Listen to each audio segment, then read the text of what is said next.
É muito interessante, você falou uma coisa a respeito dos investimentos de valor. E acho que isso se conecta muito com outra parte dessa tríade, que é a odd, né? A odd é um termo em inglês, né, que significa probabilidade.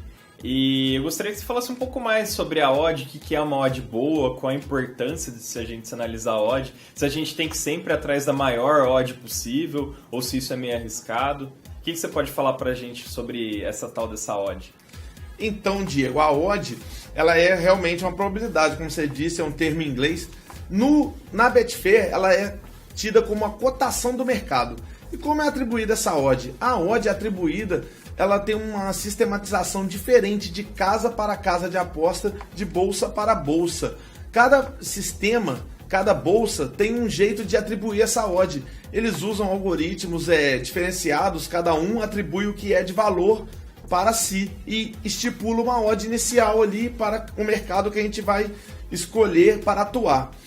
O que cabe a gente? Cabe a gente identificar uma odd justa dentro desse mercado todo, dentro dessas várias bolsas que tem em casa de aposta. Cabe a gente identificar uma odd justa que seria realmente condigente com aquele mercado que a gente está para investir.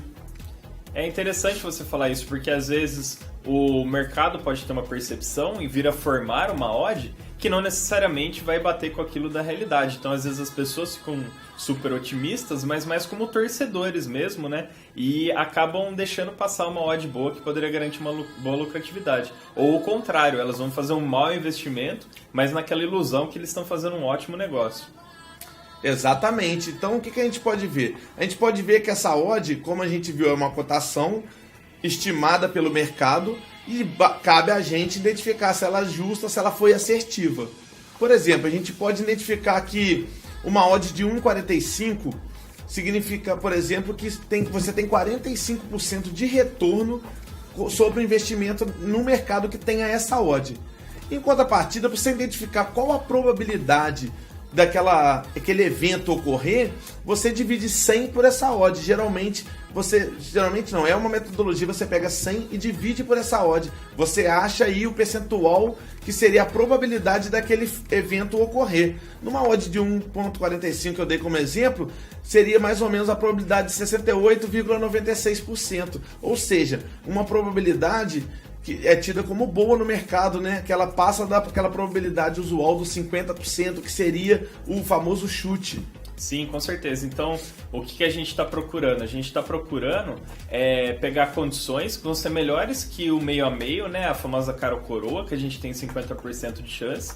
Procurar estimativas assim do mercado que vão ser cada vez maiores, né? Lógico que não vai existir uma estimativa de 100%, mas quanto mais alta, mais interessante para a gente. E a odd é nada menos aquele número que a gente vê, a porcentagem de retorno que a gente vai ter no investimento. Então, se a gente trouxer um paralelo para um investimento mais comum, que é a poupança, por exemplo. A poupança, coitada, ela seria uma odd que teria menos de 1% de lucro, enquanto em vários jogos a gente vai achar com frequência odds de 30%, 40%, 50%, às vezes até 100%, a possibilidade de dobrar o nosso investimento durante um jogo de 90 minutos. É isso mesmo? Estou entendendo da maneira correta? Exatamente, Diego. Só que a gente tem que ver o seguinte, como você mesmo disse, no mercado a gente avalia na odd, a gente tem que avaliar a relação retorno versus risco. Então, ou seja, você, como você disse, tem odds que nos proporcionam um retorno de 100%, só que à medida que ela te dá um retorno de 100%, ela tem 50% apenas de chance de ocorrer. Então, ou seja, fazendo aquela conta dividindo o 100 pela odd, que seria uma odd 2, uma odd que te dá um retorno de 100%, a gente veria que a gente tem apenas 50% de chance de ocorrer aquele evento. E você entrar no mercado, num evento que tem apenas 50% de chance de ocorrer, é a mesma coisa que você jogar uma moeda. É um cara ou coroa. Então, ou seja, é um risco que não se deve assumir. O retorno não vale o risco. Sim, é interessante você falar isso, porque a gente já começa até a ter umas ideias assim, sobre o quanto a gente vai colocar o nosso dinheiro. Porque pensa assim, se um amigo te propõe um jogo de cara ou coroa, falando para você apostar R$100, por exemplo, na cara ou coroa você tem 50% de chance. Talvez você não vai querer colocar 100 nem 10, talvez você vai querer colocar só R$1, R$5, uma quantia menor para não se arriscar. Mas você poderia dar mais algum exemplo no qual a estimativa é favorável para a gente, então é um risco que vale a pena a gente correr e talvez que nos dê até uma segurança assim, para colocar uma quantia um pouco maior de dinheiro? Claro, eu posso te dar um exemplo aqui fazendo uma simulação do retorno versus risco. Uma odd, por exemplo, de 1.33, como a gente viu nos módulos anteriores e veremos nos módulos futuros, ela é relativa mais ou menos ao mercado do over 1,5, que seria sair mais de um gol na partida. Mais de um gol na partida é uma tendência mundial aí de todos os campeonatos do mundo sair mais de um gol.